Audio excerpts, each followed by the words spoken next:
नमस्कार मित्रांनो. कधी तुम्ही असा क्षण अनुभवला आहे का जिथे तुमचा फेवरेट स्टार अचानक तुमच्यासमोर उभा राहतो आणि तुम्हाला विश्वासच बसत नाही आणि त्याच वेळी तुमचा नवरा बाजूला उभा राहून जळत असतो. हो, आजचा भाग आहे थोडा वेडा, थोडा मजेशीर आणि थोडासा जळफळाटाने भरलेला. कारण आज कनक आणि सोनालीचं स्वप्न पूर्ण झालं आहे. पण या स्वप्नासोबत काही अनपेक्षित रिॲक्शन आणि काही हिडन इमोशन्स आणि काही न बोललेले सवालही बाहेर येणार आहेत. तर चला, हसत खेळत पण हलक्याशा ट्विस्टसोबत पाहूया दिलकशी भाग 47. नील, ध्रुव आणि अमन तिघही एकमेकांना मिठी मारून गळाभेद घेत असताना मागून त्या दोघींचा ओरडण्याचा आवाज आला. Oh my God, oh my God, I I don't believe this. Aman Kapoor. Oh God, oh God, Kanak Kanak, please pinch me. Sonali excited होऊन त्या रूममध्ये एरझाऱ्या मारत बडबडू लागली. तसे ते तिघही एकमेकांच्या तोंडाकडे पाहून थोडे हसले आणि टेबलजवळ चालत आले. ध्रुवने कनककडे पाहिलं तर ती अजूनही शॉक लागल्यासारखी एकटक अमनकडे पाहत होती. तसा त्याने जेलस होऊन घसा खाकरला, पण त्याचाही तिच्यावर काही फायदा झाला नाही. कनक, मग त्याने तिला थोड्या कडक आवाजात आवाज दिला. तसं ती भांबावून त्याच्या चेहऱ्याकडे बघायला लागली आणि मग भराभर पावलं टाकत त्याच्या शेजारी उभं राहून तिने त्याच्या दंडाला धरलं आणि त्याला थोडं वाकवत त्याच्या कानात म्हणाली, मी जे समोर बघते आहे ते खरं आहे की स्वप्न? पण स्वप्न असेल तर प्लीज मला जागे करू नका. तुला स्वप्नातही दुसऱ्या कोणाला पाहण्याची मी परमिशन देत नाही, त्यामुळे हे स्वप्न नाही. असं म्हणत त्याने तिच्या हाताला चिमटा काढला. आ! ती कडवडून त्याच्याकडे डोळे बारीक करून बघू लागली. तसे त्याने त्याचे खांदे उडवले. सोनालीचा तर त्या कोणाकडेच लक्ष नव्हतं. ती अजूनही देवाला आठवत तिथेच एरझाऱ्या मारत होती. Go back your seat and work properly. Neel मुद्दाम ऑफिसमध्ये बोलतो त्या पद्धतीने सोनालीवर ओरडला.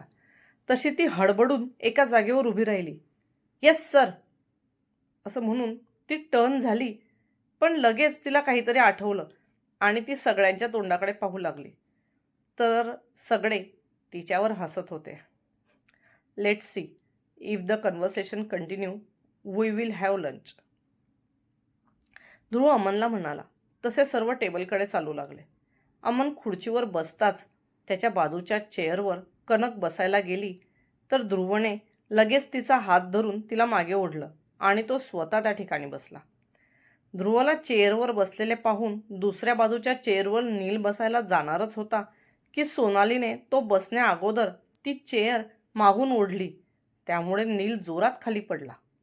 सॉरी सॉरी, ते मी मदत करत होती. सोनाली वर दात होट खात नील उठण्यासाठी बाजूला वळलाच तेवढ्यात सोनाली पटकन त्या चेअरवर बसली. तू तोंडाने सांगितलं असतं तरी चाललं असतं, त्यासाठी एवढं नाटक करायची काही गरज नव्हती. नीलने सोनालीच्या डोक्यावर टपली मारत म्हटले. तसे तिथे बसलेले सर्व हसू लागले. So Aman, what are your future plans? सर्व टेबलजवळ खुर्चीवर बसले. तसे वेटरने पुढे येऊन त्यांची ऑर्डर सर्व केली. मग लंच करता करता ध्रुव अमनशी बोलू लागला. तुम्ही कधी सांगितलं नाही की तुम्ही यांना ओळखता?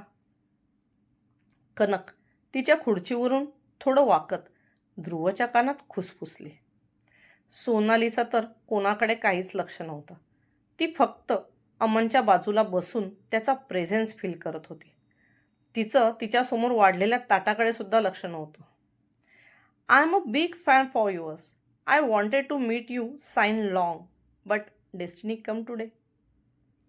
ध्रुव तिला काही उत्तर दिल त्याआधीच तिने त्याला इग्नोर करत सरळ अमनला सांगितलं. त्यावर अमन फक्त हलकेच गालात हसला आणि ध्रुवकडे बघू लागला. भाभी?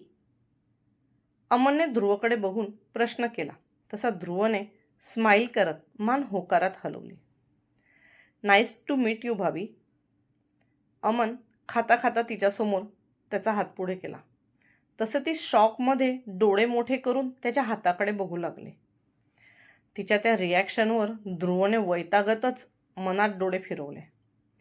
थोडा वेळ अमनने सुद्धा तिची हात मिळवण्याची वाट बघितली. मग त्याने हसतच त्याचा हात मागे केला. त्याच्यासाठी या अशा प्रकारच्या रिॲक्शन काही नवीन नव्हत्या. तो जिथे जाईल तिथे त्याचे फॅन्स त्याला बघण्यासाठी आणि बोलण्यासाठी नेहमी उतावळे असायचे. तो सध्याला तरी फिल्म इंडस्ट्रीमध्ये सर्वात टॉप पोझिशनला होता. त्याने बाजूला सोनालीकडे वळून पाहिले तर ती टक लावून त्याच्याकडेच बघत होती. आज या दोघींना काय झाले आहे? पहिले तर तुला भेटण्यासाठी उतावळ्या होत्या आणि आता जेव्हा तू समोर आहे तर या अशा वेड्यासारख्या का वागत आहे? नील त्या दोघींकडे बघत म्हणाला. ध्रुवने कनकला हाताच्या कोपऱ्याने थोडे टोचले. तशी ती भानावर येत इकडे तिकडे बघून पुन्हा आपल्या पेटकडे बघत जेवू लागली. विक्रमसे मुलाकात हुई? मग त्या तिघांनी त्या दोघींकडे दुर्लक्ष करत बोलणे चालू ठेवले. ध्रुवच्या या प्रश्नावर अमनने होकारात मान हलवली आणि म्हणाला, पिछले हफ्ते जब मैं इंडिया में आया तब एयरपोर्ट पर ही उससे मुलाकात हुई थी, लेकिन उसकी बातों से वो कुछ परेशान लग रहा था. ध्रुवने त्यावर फक्त हुंकार भरला. अरे जास्त काही नाही. माणूस बाहेर कितीही वाघ बनून फिरत असला तरी बायकोसमोर त्याची शेळीच होते. याचा अनुभव तो आतापासून घेतो आहे. नीलने विक्रमची सिच्युएशन ध्रुवकडे बघत मांडली.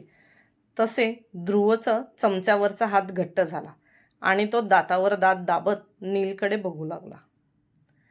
ओह, मतलब साहबजादे शादी करने निकले है. यावर नीलने अमनला होकार दिला. तू केव्हा करतो आहेस लग्न? नीलच्या या प्रश्नावर सोनालीने कान टवकारले. अभी तक कोई मिली नहीं और आज ऐसे लग रहा है कोई मिली तो वो शादीशुदा निकली. अमन मुद्दाम कनककडे पाहत फ्लर्टी टोनमध्ये म्हणाला. तशी कनक लाजली. तसं इकडे ध्रुवने त्याच्या हातातला फोक जोरात अमनच्या मनगटावर टोचला. आस, are you mad? I am just kidding. तो पटकन हात मागे घेत ध्रुववर चिडत म्हणाला. तसा ध्रुव गालात हसला. बघू बघू किती लागलं ते. सोनालीने पटकन तिच्या खुर्चीवरून उठत त्याचा हाताच्या बाजूने जाऊन उभी राहिली आणि त्याचा हात हातात घेऊन त्याची जखम बघू लागली. कनकही उठणार होती पण तिचा हात ध्रुवने आधीच धरून ठेवला होता. इट्स ओके, एवढं काय, हे आमच्यात चालूच असतं. अमनने सोनालीच्या हातातून त्याचा हात सोडवून घेत म्हटलं. तुम्हाला मराठी पण येतं? सोनालीने तिथेच उभे राहून वाकून टेबलवर तिच्या हाताचा कोपर ठेवला आणि तळहातावर डोकं ॲडजस्ट करत त्याच्याकडे बघत म्हणाली. तिच्या त्या रिॲक्शनवर तो कसानुसा हसला. ओ लेडी डायन, इकडे ये आणि इथे या चेअरवर बस. इथून पण तो व्यवस्थित दिसतो. त्याच्यासाठी तिथे जाऊन त्याला मान वाकडी करून दाखवायची काही गरज नाही. नील तिच्यावर ओरडला. तसं ती तोंड वाकडं करत पुन्हा तिच्या जागेवर येऊन बसली. तर सोनाली आणि कनक हा आमचा चौथा मित्र अमन कपूर. फायनली इतक्या वेळानंतर नीलने त्याचा इंट्रो त्या दोघींना करून दिला. मी, ध्रुव, विक्रम आणि अमन आम्ही चारही एकमेकांचे जीव की प्राणवाले मित्र आहोत. आमच्या फ्रेंडशिपला जवळजवळ 10 ते 15 वर्ष झाली.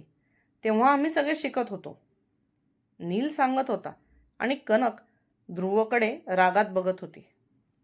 यांच्या तोंडून तर एकदाही मी यांच्या कोणत्या मित्राचं नाव ऐकलं नाही आणि आता समजतं आहे की द ग्रेट अमन कपूर यांचा मित्र आहे. आता अजून विक्रम कोण आहे काय माहीत. विक्रम? ते पण फिल्म इंडस्ट्रीत आहे का? सोनालीसाठी पण हे नाव नवीन होतं. ॲक्च्युली ते नाव नवीन नव्हतं, पण अमन आणि नीलच्या तोंडून फक्त तिने विक्रमच ऐकलं म्हणून तिच्या डोक्यात शंका आली. तिने विचारलेल्या प्रश्नावर नील गालात हसला आणि म्हणाला, Vikram Randhawa, the CEO of Lily brand. त्याने विक्रमची ओळख सांगताच दोघींनी पुन्हा डोळे मोठे करून एकमेकींकडे बघायला लागल्या. तुम्ही विक्रम रंधावा यांना पण ओळखता?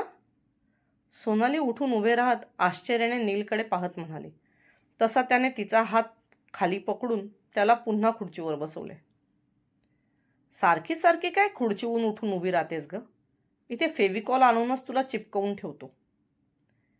त्याच्या बोलण्यावर तिने वैतागून त्याच्याकडे पाहिलं. त्यानंतर त्या सर्वांच्या परत हलक्या फुलक्या गप्पा झाल्या. अमनसुद्धा आता त्या दोघींशी मिसळून गप्पा मारत होता. त्या चौघांचे मैत्रीचे किस्से त्या दोघींना ऐकवत होता. सोनालीसुद्धा आता गप्पा करत आणि अमनकडे बघत हळूहळू जेवण करू लागली होती. ध्रुव मात्र कनकच्या चेहऱ्यावरची खुशी पाहण्यात व्यस्त झाला होता. तेरी शादी किन हालातों में हुई ये तो हम जानते हैं, पर अब उस बात को कई साल हो गए. मुझे लगता है कि अब तुम्हें अपनी शादी की अनाउंसमेंट कर देनी चाहिए. अमन ध्रुवला म्हणाला. तसे ध्रुवने कनकच्या चेहऱ्याकडे पाहिलं. अरे बाबा, तो तर लाख जगाला ओरडून ओरडून सांगेल, पण ही तर तयार पाहिजे. नीलने असे म्हणताच अमर प्रश्नार्थक कनककडे बघू लागला. तशी ती नजर चोरून दुसऱ्याकडे बघू लागली. तिची अजून हे सांगण्याची इच्छा नाही. तिला असं वाटतं की जर ही गोष्ट सर्वांना समजली तर ती ज्या मोकळ्या पद्धतीने बाहेर वावरू शकते त्यावर बंधनं येतील. तिच्या बाजूनेही उत्तर नीलनेच दिलं. पण हे तर एक दिवस होणारच आहे, आणि कधीपर्यंत भाभी तुम्ही ही जबाबदारी झटकू शकाल? उलट किल्लेदार नावासोबत तुमच्यावर जी जबाबदारी येणार आहे तिची तुम्ही आतापासून थोडी थोडी सवय करून घेतली तर तुम्हाला ते पुढे जाऊन जड जाणार नाही. त्याने तिला थोडक्यात समजवण्याचा प्रयत्न केला, जे काही अंशी तिलाही कळत होते. पण तिला त्या नावाचं एक वेगळंच दडपण जाणवत असल्यामुळे ती अजूनही मनाने या गोष्टींसाठी तयार नव्हती. तिच्या चेहऱ्याकडे पाहत ध्रुवने त्या दोघांना इशारा करून विषय बदलवला आणि ते सगळे पुन्हा हलक्या फुलक्या गप्पा मारायला लागले. त्यांची जेवणं झाली. तसा अमन त्या दोघींना शेक हँड करून निघून गेला. त्यानंतर पण ध्रुवसुद्धा कनकसोबत निघून गेला. आता तिथे उरले नील आणि सोनाली. सोनाली तर अजूनही तिच्या त्या हाताकडे बघत होती ज्या हाताला अमनच्या हाताचा स्पर्श झाला होता. ते पाहून नीलने त्याचा हात कपाळावर मारला आणि त्याने तिचा हात धरून तिला ओढतच सोबत नेलं. तर मित्रांनो, आजचा भाग होता थोडा फन, थोडा ऑकवर्ड आणि थोडासा जेलस देखील. कनकचा एक्साइटमेंट, सोनालीची फन गर्ल मुमेंट आणि ध्रुवचा तो सायलेंट पॉझिटिव्हनेस. पण खरी गोष्ट अजून बाकी आहे. अमनने जे बोलून दाखवलं त्या एका विषयामुळे पुढे काय होणार? कनक खरंच तिचं नातं सगळ्यांसमोर स्वीकारेल की अजूनही ती मागेच राहणार? आणि ध्रुव, तो किती दिवस शांत बसणार? तुम्हाला काय वाटतं? पुढे स्टोरी कोणत्या दिशेने जाणार? कमेंटमध्ये नक्की सांगा. आणि जर तुम्हाला आजचा हा वेगळा, मजेशीर आणि थोडासा तिखट भाग आवडला असेल तर लाईक, शेअर आणि सबस्क्राईब करायला विसरू नका. पुढचा भाग थोडा सिरियस आणि इमोशनल असणार आहे. तयार रहा. भेटूया पुढच्या भागात. तोपर्यंत धन्यवाद.